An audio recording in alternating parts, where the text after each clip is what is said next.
मेरा प्रोग्राम देखा था उन्होंने, रीमा शो मैं एक चैनल पे कर रही थी। बस वो घर में, ये कुदरत की बात है, जो मुझे मुंह बुली बेटी कहती थी वो उस वक्त अपनी दोस्त के साथ बैठी थी, और जो उनकी दोस्त थी वो डॉक्टर साहब की पेशेंट थी, और डॉक्टर साहब उनकी पूरी फैमिली के डॉक्टर थे। तो तारिक उनके घर चाय पीने आए, ये कुदरत की बात है।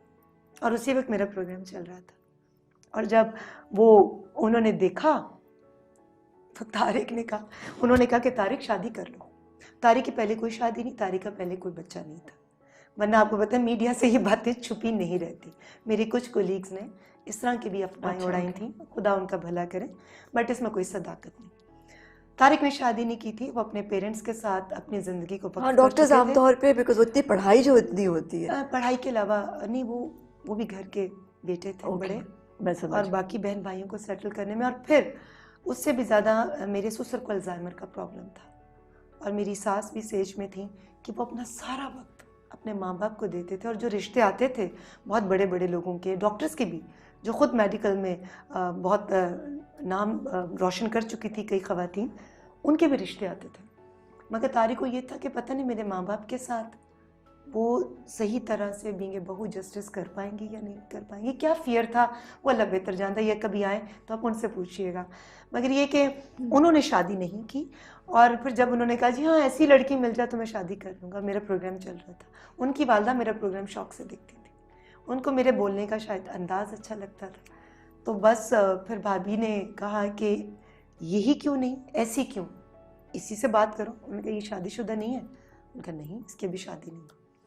फिर वो कराची आए, मैं बहुत तफसील में नहीं जाऊंगी।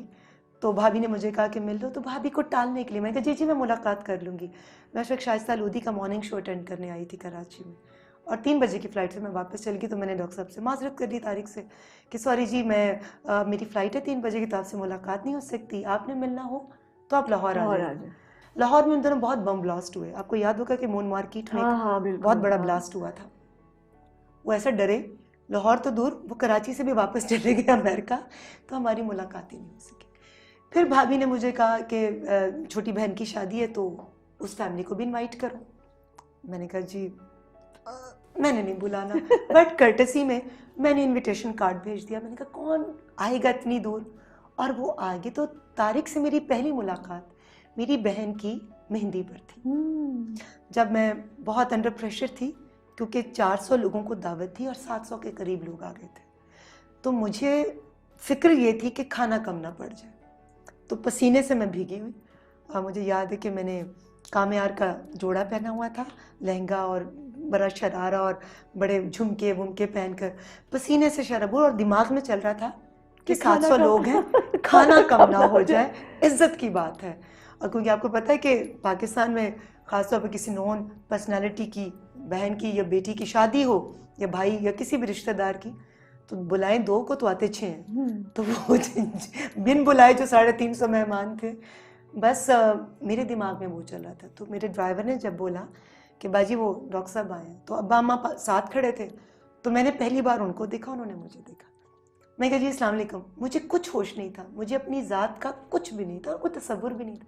मैं कहा जी तारिक, ये मेरे अम्मी अबू वागा जी, ये डॉक्टर तारिक साहब हैं, कार्डियोलॉजिस्ट हैं, अमेरिका से आए हैं, और बहुत शुक्रिया जी आपके आने का, बहुत शुक्रिया। उसके बाद मुझे नहीं पता, अब्बा के साथ वो बैठे रहे, वो मुझे पूरी मेहंदी में वॉच करते रहे। यकीन कीजिए वक्त गुजर गया, वो फ़ौरन दूसरे दिन बारात अटेंड करके वो चले गए। उसके बाद उन्होंने अब्बा को कॉल की, और फिर उन्होंने कहा जी मेरे वालिद की तबीयत ठीक नहीं है। तो मेरी बहन की शादी अप्रैल में हुई, मेरी मूवी रिलीज़ होनी थी लव में गुम अगस्त में। मेरे दूर दूर तक कोई प्लान नहीं था शादी का, क्योंकि मैं एक चैनल के साथ, मेरा बहुत हैवी बजट में कॉन्ट्रैक्ट साइन हो गया था 3 साल का।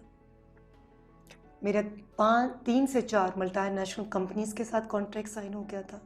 वो स्किन के हवाले से प्रोडक्ट्स थी, या टेलीफोन के हवाले से, या मिल्क प्रोडक्ट थी, या शैम्पू था, मेरा उनके साथ कॉन्ट्रैक्ट साइन हो चुके थे।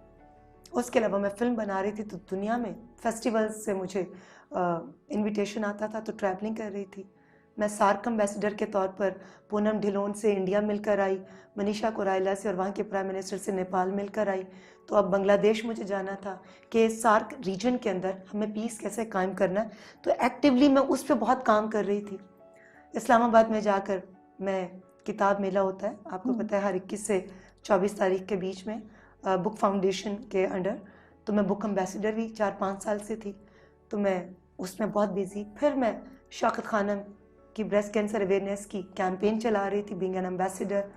मैं रूरल एरियाज़ में Queen Mary college, Kinnaird college, universities के अंदर मैं लोगों के अंदर वो भी अवेयरनेस पैदा कर रही थी, बच्चियों में, ख़वातीन में। कहने का मकसद एक्सट्रीमली बिजी थी, किसी जगह पर भी शादी फिल नहीं होती थी, कहाँ शादी कब करूं, अभी तो नहीं करनी। और फिर अभी तो मैंने अपनी जिम्मेदारियां पूरी की, भाई मलेशिया पढ़ने चला गया, 3 बहनों की अब शादियां हो गई हैं। ऐसा ही सांस लिया था मैंने, क्या मेरे पास अब मैं बैठूंगी और गिरा खोलूंगी। हाँ, अब मेरे पास टाइम हाँ, है। ख्वाहिश नंबर 3, अब मैं पढ़ाई का सिलसिला भी, और ये जो मेरे पर इतनी रिस्पॉन्सिबिलिटीज़ हैं, सार्क एम्बेसडर के तौर पर, बुक एम्बेसडर के तौर पर, मल्टीनेशनल कंपनीज़ की एम्बेसडर के तौर पर, फिल्म बनाने के हवाले से, तो मैंने कहा चैनल के अंदर भी मेरी ग्रूमिंग हो रही है और मुझे बहुत कुछ सिखाया जाएगा, पढ़ाया जाएगा। अब तो बस मैंने ज़िंदगी इंजॉय करनी है। अम्मा अब्बा को भी हज करा दिया, नानों को भी हज करा दिया, बहनों को भी शादियों से पहले 2 को हज करा दिया, 2 को उम्रे करवा दिए। तो मैंने कहा बस अब जो है ना, मैंने ज़िंदगी इंजॉय करनी है। तो मेरे कहीं पर भी नहीं था वो जो आप करी ना कि आपने री इन्वेंट कैसे किया। अब ये था कि मैंने अब रीमा को री इन्वेंट करना है और मैंने अपनी और कमियां तलाश करके उनको बेहतरी की तरफ लेके जाना है।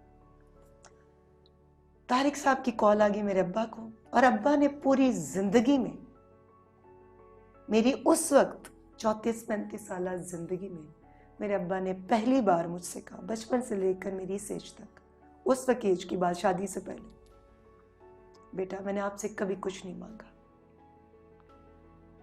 ये रिश्ता एक्सेप्ट कर लो। उस वक्त 4-5 और प्रपोजल्स भी थे। अच्छा। और मैं सारे अपने बाबा से शेयर करती थी और अम्मा से, कुछ मैं माँ बाप से छुपाती नहीं थी।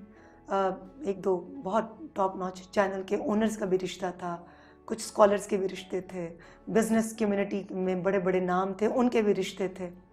उनका बड़ापन, उनका बड़ा दिल, उनकी मोहब्बत कि उन्होंने मुझे प्रपोज किया, और ओपन शादी की फेवर में थे, कोई छुप के शादी नहीं। ये मेरी पहली शर्त थी।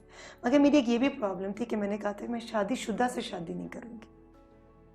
ये मेरी अपनी साइकी थी कि मैंने शादी, और ज़्यादातर जो और रिश्ते थे वो शादीशुदा थे, मगर वो कहते थे जी ओपन शादी करेंगे, खुलेआम हम लोगों के सामने इनको अपनी बेगम बनाकर लेकर जाएंगे। मुझे बड़ा घर तो चाहिए नहीं था, घर मेरे पास ऑलरेडी था, छोटा था बड़ा था, बेड तो उतना ही होता है ना जिस पे सोना होता है। गाड़ी मैंने अपनी मेहनत से, मेरी पहली फिल्म हिट हुई तो मैंने मर्सिडीज ले ली, जबकि 12 साल पुरानी गाड़ी चलाई, मेहनत से, अपनी मेहनत से, शाहनवाज मोटर्स वालों से मर्सिडीज मिली, ख्वाब पूरा किया अपना। और से बड़ी गाड़ी कौन सी बड़ी गाड़ी लेकर दे देते, बेंटले तक चली जाती, और इससे आगे क्या होता, उसका लालच नहीं था। 1 से 2 से 3 कैरेट तक तो डायमंड्स मैंने खुद खरीद के पहन लिए, 5 कैरेट 10 कैरेट पहना देते तो हीरा ही होता ना। इतनी सी जगह की जगह इतनी जगह ले लेता। अंदर कनात, अंदर की खुशी चाहिए थी। साथ अगर चुनती तो ऐसा चाहिए था जब जो सिर्फ तुम्हारा जो हो, सिर्फ मेरा हो। हाँ। मुझे पैसे के बलबूते पर एक सोने की मूर्ति बनाकर अपने फ्रेम में ना रखते। पैसा मैंने खुद देख लिया था, पैसा मुझे अपील नहीं करता था, किसी चीज का लालच मुझे अपील नहीं किया, क्योंकि बचपन से बहुत कुछ भी देखा था और कुछ नहीं भी देखा था। शहजादियों वाली लाइफ, सोने का निवाला भी खाया, सोने की चम्मच में निवाला भी खाया, और एक वक्त ऐसा भी आया कि भूखे पेट भी सोना पड़ा, मतलब पूरा पेट नहीं भी भरा, मैं समझ, जो सोना पड़ा। मैं बिल्कुल नहीं छुपाऊंगी, बहुत मुश्किल वक्त भी देखा, मगर देखा तो मेरे अंदर सब कुछ था। मैं अंदर से, जिसको कहते हैं ना पंजाबी में, रजी हुई थी, तकलीफों से भी रजी हुई थी और खुशियों से भी रजी हुई थी, कनात थी मेरे अंदर। तो मुझे किसी चीज़ ने अपील नहीं किया। बट वो जो अब्बा आए ना, और अम्मा को तो मैंने कहा था, अम्मा जी अब मौका मिला है खुदा के लिए, कोई प्रेशर ना डालिएगा शादी का। बट अब्बू ने कभी नहीं कुछ कहा था, पहली बार मांगा।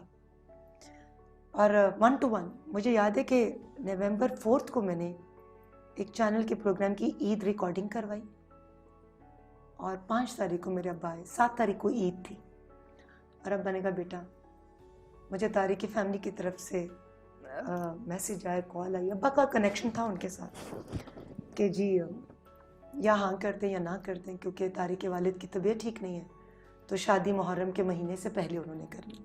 सैयद फैमिली है, वो मुहर्रम में कोई खुशी मुहर्रम सफ़र में नहीं करता। मैंने कहा जी इंशाल्लाह अगले साल। आगे जी ने कहा नहीं, ना अगला साल ना अगला हफ्ता, सालों की बात तो बहुत दूर की, यस और नो, जस्ट नाउ। बेटा मैंने आपसे कभी कुछ नहीं मांगा, मेरी खुशी और ख्वाहिश ये है कि आप इनकार ना करें। समीना आपा, आई स्वेयर अपॉन अल्लाह, मैं एग्जेजरेट नहीं कर रही, मेरे लिए वो बहुत मुश्किल घड़ी थी। देखिए मैं अब अपनी जिंदगी को पूरी जिम्मेदारियों के बाद अकेले लेकर चलने लगी थी, जबकि 10 की 10 उंगलियां मेरी घी में थी।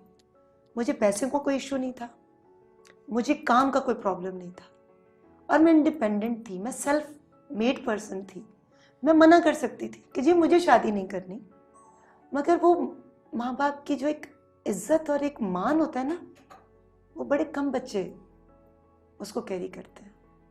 खाली माँ बाप को अच्छी रोटी देना मकसद नहीं होता, उनके अदब का, उनकी खुशियों का ख्याल रखना, उनकी इज्जत का ख्याल रखना, ये भी बहुत भारी जिम्मेदारी होती है। तो आई कुडंट से नो। मैंने उनकी शक्ल देखी, एक लफ्ज़ नहीं मैं बोली, मैंने सर झुकाए, मेरे आंसू टप टप गिर रहे थे। मुझे लग रहा था वो सारी मल्टीनेशनल कंपनीज के कॉन्ट्रैक्ट वो फिल्म इंडस्ट्री के अंदर बीइंग ए डायरेक्टर और एज एन एंकर टेलीविजन पर, वो मेरे सारे ख्वाब टक टक टक टक आंसुओं की सूरत में जा रहे थे।